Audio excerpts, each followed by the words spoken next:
Allez, salut tout le monde, on se retrouve aujourd'hui pour une petite vidéo sur les probabilités et on va traiter aujourd'hui le cours sur la loi normale, donc la loi normale centrée réduite, la loi normale standard et 2-3 lois normales à connaître absolument par cœur.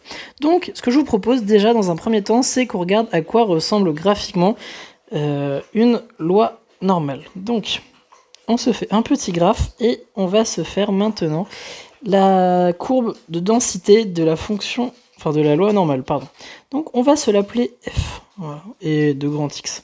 Donc, si on dit que la variable aléatoire à densité X suit la loi normale, donc d'espérance 0 et d'écart type 1, et ben, on obtient que notre densité, donc petit f de X, c'est égal à 1 sur racine de 2pi, exponentielle moins x2 sur 2. Et donc ça, cette densité-là, est à connaître absolument par cœur, puisque c'est vraiment la base du cours. Donc, faut la connaître par cœur. Voilà. Donc, ce que je vous propose, c'est qu'on regarde un petit peu graphiquement qu'est-ce qu'on peut tirer comme information de ce petit dessin-là. Donc là, on voit que la fonction bleue, donc la densité, est paire. Donc ça, avec les intégrales, ça va pouvoir s'exprimer comme... donc si on se prend moins x et x, comme on va parler de parité, et qu'on regarde les aires rouges qu'il y a là et qu'il y a là, et ben, comme la fonction bleue est paire, ces deux aires-là en rouge sont égales. Donc, on va pouvoir sortir une égalité reliant x à moins x. Donc, p de grand X inférieur ou égal à moins x. Voilà, ça, on rappelle que cette intégrale qui va de moins l'infini jusqu'à moins x, bah, c'est égal à notre fonction de répartition. Donc, petit rappel, moins l'infini à moins x de notre densité. Hop, donc grand X ici. dx, ça c'est notre fonction de répartition. Mais allez voir la première vidéo que j'ai fait, je peux pas... enfin, faut qu'on avance. Donc, la probabilité que grand X soit inférieur à moins X, c'est égal à toute l'aire qu'il y a sous la courbe bleue, moins l'aire qu'il y a ici. Non, moins l'air qu'il y a ici, pardon. Donc, on va se faire, pourquoi pas, un petit dessin. Donc, l'air sous la courbe de la densité qui va de moins l'infini à plus l'infini, ça c'est toujours égal à 1. Donc, on va pouvoir faire toute l'air qui est en dessous de la courbe bleue, moins cette aire-là. Et donc ça sera égal à notre R rouge. Donc, comme celle-là est égale à celle-là, on en conclut que P de grand X inférieur à moins X, c'est égal à 1 moins, et donc l'air qui va de moins l'infini à X. Donc P de grand X inférieur ou égal à X. Et donc cette égalité-là, elle est très intéressante, puisqu'on va pouvoir faire des petites choses avec. Donc ce que je vous propose, c'est qu'on efface la couleur cyan, hop hop hop. Et donc maintenant, on va regarder des formules qui sont très importantes à connaître, vraiment j'insiste, faut les savoir. Donc on peut se demander c'est quoi la valeur c'est quoi la probabilité que valeur absolue de x soit compris, soit en dessous de x. Et bien ça peut s'exprimer comme grand X compris entre moins x et x. Voilà. Donc si on décompose, ça va faire que grand X soit inférieur ou égal à X, moins la probabilité que grand X soit strictement inférieur à moins X. On est en probabilité, voilà. Donc l'inégalité stricte ici est très importante. Donc maintenant, on va avancer un petit peu la formule. Et donc là, ce que je vais écrire est très très important à écrire sur vos copies si un jour on vous demande de justifier. C'est des points qu'on perd facilement, mais qu'on peut aussi gagner facilement. Cette probabilité-là est égale à P de grand X inférieur ou égal à moins X. Alors non, pourquoi? Oui, c'est ça. Voilà. Pourquoi inférieur ou égal? Car X a une densité. Voilà. Donc cette égalité-là, en fait, quand on regarde P de X égale à petit x, bah ça c'est l'intégrale de de x à x f de x dx. Voilà. Et donc une intégrale qui se fait seulement sur un point, et ben ça fait 0. Enfin, il n'y a pas de rectangle qui apparaît. Donc ce truc-là est égal à 0. Donc on peut glisser l'inégalité stricte en inégalité large. Voilà. Et donc maintenant, si on reprend la formule qu'on a juste ici, si on réinjecte, on obtient P de grand X inférieur ou égal à petit x moins 1 moins P de x inférieur ou égal à petit x. Voilà. Et donc on obtient 2 fois la probabilité que grand X soit inférieur ou égal à x moins 1. Et donc ça, c'est notre fonction de répartition. Donc 2 grand f de x moins 1. Voilà. Donc ça, c'est la première formule à connaître absolument. Donc valeur absolue de x inférieure à x est égale à 2 fois la fonction de répartition moins 1. Et maintenant, si on se dit, haha, qu'est-ce que ça donne quand on regarde valeur absolue de x supérieure ou égale à x, et bien ça, c'est 1 moins la probabilité que valeur absolue de grand X soit strictement inférieure à petit x. Comme x admet une densité, parce que x suit la loi normale, et la courbe bleue, voilà, ça y a une densité, bah ça, on peut dire que c'est 1 moins la probabilité que valeur absolue de x soit inférieure ou égale à petit x. Et donc là, on retrouve notre petite formule ici. Donc ça va nous faire 1 moins 2 fois la fonction de répartition de x moins 1. Voilà.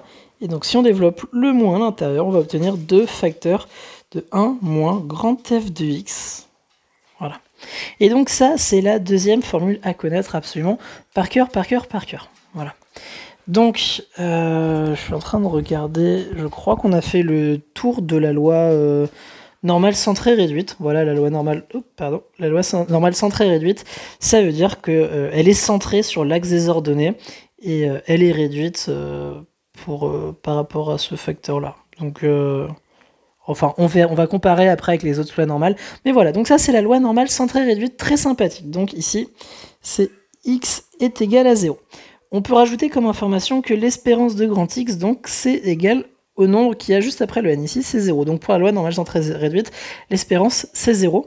Et la variance de x est égale à l'écart type de x, qui est égal à 1. Donc cette petite valeur-là. Voilà. Maintenant, on va s'attaquer à la loi normale un peu plus standard. Donc, pouf, pouf, pouf.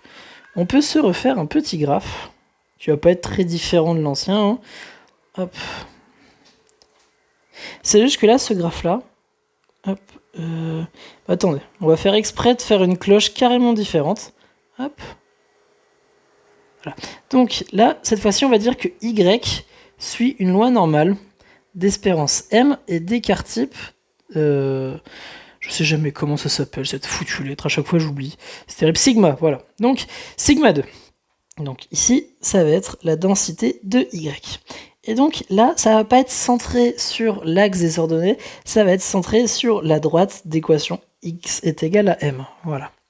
Donc si y suit une loi normale standard, on va obtenir donc que la fonction de répartition de y de x est égale à 1 sur sigma racine 2 de pi exponentielle moins, et attention, x moins m sur sigma au carré divisé par 2.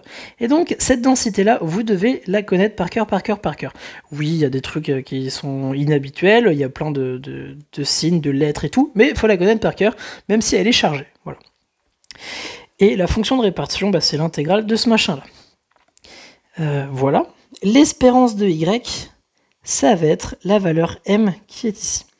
Et donc, la variance de y, ça va être sigma, et donc l'écart type de y, donc c'est sigma 2, pardon, et donc l'écart type de y va être égal à sigma, voilà. Tac, tac, tac. Donc maintenant, ce qui peut être intéressant à regarder, c'est comment transformer une loi normale standard en loi normale centrée réduite. Et bah, si on prend notre variable y, qu'on fait donc moins l'espérance, ici c'est être moins m, et qu'on divise par l'écart type, et bah, ce truc-là va suivre une loi normale centrée réduite. Voilà, notre nouvelle variable, donc ça c'est une variable à laquelle on soustrait un nombre et après on divise, bah ça c'est une nouvelle variable, et cette variable-là suit la loi normale standard, la loi normale centrée réduite. Voilà. Donc, si vous voulez, si on peut se l'écrire d'une autre façon, soit donc notre variable aléatoire à densité y qui suit une loi normale standard générale, hop, et soit x qui suit la loi normale centrée réduite, je m'y perds avec toutes ces lois, et bah on obtient l'égalité suivante, donc x est égal à grand y moins m sur sigma, voilà. Et donc ces deux variables aléatoires suivent une loi normale centrée réduite. Et donc ça c'est une égalité, et on peut obtenir et donc une autre égalité qui est égale à y qui est égale à sigma de x plus m. Voilà. Ça va pas nous servir franchement dans cette vidéo-là tout de suite, mais on s'en servira par rapport au quantile, etc., etc. Donc ça, c'est super sympa. Voilà. Donc, tac, tac, tac. Maintenant, pourquoi, quand on applique cette transformation-là, là, y moins m sur sigma, ça devient une loi normale centrée réduite? Et ben, quand on va faire y est égal à moins m, donc ce que je vous propose, c'est qu'on se mette dans un petit graphe et qu'on raisonne avec des fonctions. On va se prendre notre petite fonction f de x qui est égale à x, voilà, x. Et ben, ça va être la fonction identité. Ça va être cette super droite-là. Maintenant, si on se prend g de x est égal à x moins 1, et ben, cette droite-là, ici, elle va être parallèle, mais elle va être décalée de 1, en gros, vers la droite. On fait moins 1, donc ça décale vers la droite. Voilà. Maintenant, si on prend cette droite-là et on la divise par 2, eh ben, ça va devenir un peu un truc comme ça. Voilà. Ça va incliner un peu la courbe. Donc en fait, quand on fait des opérations sur les variables, eh ben, ça va transformer, ça va décaler, ça va changer un peu l'inclinaison de la courbe. Mais en fait, c'est exactement ce qui se passe ici. Y, quand on va lui faire moins m, ça va recentrer notre courbe bleue sur l'axe des abscisses, enfin l'axe des ordonnées, pardon, d'équation, donc x est égal à 0. Et quand on va faire diviser par sigma, et ben, si on avait une super courbe un peu comme ça, et qu'on veut la planir comme ça, bah, la division par sigma, justement, c'est ça qui va faire que, donc, quand on fait moins m, ça va décaler comme ça, là, hop, enfin, toujours avec la même forme, évidemment, et quand on va faire diviser par sigma, et ben, on va obtenir une super loi normale, voilà. C'est donc ça, la transformation qui s'applique. Je suis désolé, je suis enrhumé, je pense que ça doit pas être agréable à écouter, mais je suis franchement désolé. Voilà. Donc, c'est dit, c'est fait, je me suis excusé, merde. Voilà, donc, tac, tac, tac. Voilà, donc là, on a, maintenant, on sait pourquoi, quand on applique cette transformation-là, ça transforme une loi normale standard en loi normale centrée réduite. Tac, tac, tac. Maintenant, on va souffler 2 secondes avec tout ce qu'on a vu, et ce que je vais vous dire là, c'est super, super, méga important. Si vous prenez une variable aléatoire, donc z, qui suit une certaine loi, donc une loi normale standard, une loi binomiale, une loi, je sais pas quelle loi débile, donc on va l'appeler D comme débile, la loi, voilà, et donc avec donc voilà, donc Z il suit une loi débile, voilà, de paramètres, je sais pas quoi, on sait pas qu'est-ce qu'on fout dans les parenthèses, parce qu'un coup c'est les espérances, un coup c'est l'intervalle, un coup c'est bref, c'est plein de choses. Donc si on dit que Z suit une loi débile, bah, quand on va faire Z moins l'espérance de moins l'espérance de Z divisé par l'écart type de Z, et ben ce truc-là, ça va suivre une loi normale de paramètres 0, 1, donc une loi normale centrée réduite. Et ça pour toutes les lois, toutes les lois, toutes les lois. Donc ça, c'est super intéressant à comprendre, parce que n'importe quelle loi, elle peut être approximée en loi normale. Attention, quand je dis n'importe quelle loi, il faut quand même que la loi, elle ait de base un peu une tête de cloche, si vous permettez. Donc ça peut être débattonné comme ça. Hop, et donc là, ça fait une magnifique tête de cloche, voilà. Donc ce truc-là, on peut se dire, ça va faire une loi normale. Donc ça, c'est la loi de Bernoulli, je crois que c'est ça, oui. Oui, c'est la loi de Bernoulli. Mais si, par exemple, maintenant, on se prend la loi exponentielle, et ben, la loi exponentielle, dans un graphe, et ben, elle a cette tête-là. Et donc ça ressemble pas du tout à une cloche. Donc pour la loi exponentielle, c'est pas bon. Si on se prend la loi uniforme, c'est un foutu rectangle. C'est pas bon non plus. Voilà. Donc en fait, c'est seulement les lois débiles qui ont un peu une tête de cloche dans le graphe. Voilà. Donc il n'y en a pas 50 000, mais il y en a quelques-unes, et c'est sympa de savoir cette notion-là. Voilà. Donc maintenant, je vous dis, oui, il y en a quelques-unes, c'est super, et bah découvrons-les ensemble. Donc, on va commencer par la loi de Bernoulli. Donc, Sn, on va dire que Sn, donc le nombre de succès, suit une loi Bernoulli de paramètres n, p. Donc n, le nombre de répétitions de l'expérience, et p, la probabilité. Bah, l'espérance de Sn, quand on parle de loi de Bernoulli, bah, ça va être égal à n fois p. Et la variance de Sn, c'est égal à np1 moins p. Et donc, l'écart type de Sn va être égal à la racine de ce bazar-là. Donc, np1 moins p sous la racine. Voilà. Et bah, quand on se prend notre Sn et qu'on fait moins l'espérance, donc moins np ici, et qu'on divise par notre écart type, donc racine de np1 moins p, Et bien, cette nouvelle variable, donc ça c'est une nouvelle variable, hein, variable moins un nombre divisé par un nombre, ça reste une variable, et ben, ça va suivre une loi normale, donc centrée réduite. Et ça, c'est quand n est grand, évidemment. Donc voilà. On peut se dire n plus l'infini comme une sorte de limite, mais c'est plus, ça suit une loi. Donc ça, c'est quand n est grand. Voilà. Donc ça, c'est pour la loi de Bernoulli. On en reviendra sur une vidéo exprès de cette loi-là, avec la loi normale, que c'est super intéressant, et on peut faire plein de choses sympas, et plein de choses à comprendre, donc ça, c'est top.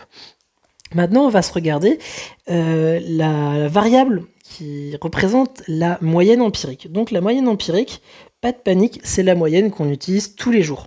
C'est donc la somme de 50 notes, par exemple, divisée par le coefficient de chacune de ces notes. Donc xn ici, ça va être 1 sur n, donc n le nombre de notes qu'on va avoir, la somme des xi, avec xi des variables aléatoires indépendantes les unes des autres.